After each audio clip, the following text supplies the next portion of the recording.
Hi there, I'm Sarah Lynn, Senior Editor at Healthline and a mom of 3.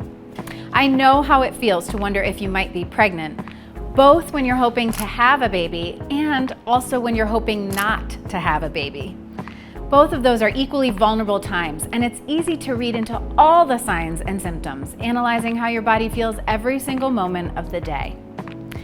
Today, I want to walk you through a few signs that you might be pregnant in the hopes of easing your mind one way or another. Of course, it's best to call your doctor if you think you could be pregnant, and take a test when the timing is right, usually 3 to 4 weeks after having unprotected sex. Your doctor can help you determine more accurate timing for your personal circumstances. In the meantime, here are 10 clues that you might have conceived. Number 1, cramping and spotting. Between weeks 1 through 4 of pregnancy, implantation of the embryo can cause pain and light bleeding. I experienced implantation bleeding with all 3 of my pregnancies, and I can attest, it's confusing because you might think it's the start of your period. It usually happens around the same time. Number 2, a missed period. After implantation, your body starts producing the hormone HCG, which is likely to cause a missed period 10 to 14 days after conception. If it's been longer than usual since your last period, taking a test is a good idea. This is likely somewhere around 4 weeks for most people. Number 3, elevated body temperature. A higher basal body temperature that persists longer than your usual luteal phase, in other words, the second half of your cycle, may be a sign that you're pregnant. If your basal body temperature has stayed elevated, you probably have also missed a period, which means it's a good idea to consult with your doctor. Number 4, fatigue. Progesterone levels surge in early pregnancy, which can cause you to feel really sleepy. Number 5, an increased heart rate. Around weeks 8 through 10 of pregnancy, your heart may begin pumping faster and harder.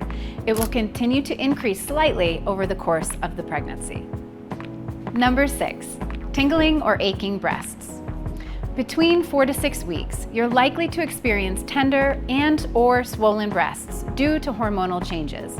Again, the timing could be super confusing because this is also a symptom some people experience with PMS or their period. Number 7, a change in mood. Changes in the levels of estrogen and progesterone can make for some noticeable differences in your mood, which might make you feel more emotional than usual. Number 8, frequent urination and incontinence. Since the kidneys work overtime during pregnancy, processing more fluid than usual, you might notice you're running to the restroom more often. Number 9, bloating and constipation. Stomach symptoms like bloating or constipation can result from hormone changes, which might slow your digestion. That's not to mention the extra water retention that comes along with early pregnancy, which also might contribute to feeling more bloated than usual. Number 10, morning sickness, nausea, and vomiting. Sorry to be the bearer of bad news, but morning sickness can actually occur anytime, not just in the morning. During my first pregnancy, one of the first signs that told me something was different was that I got incredibly nauseous when lying on my stomach in yoga class. Practice noticing and listening to the cues your body is giving you. Pregnant or not, tapping into your body's innate wisdom and subtle changes in the way you feel will help you manage your health going forward. Come back for more evidence-based health content, and we'll see you soon.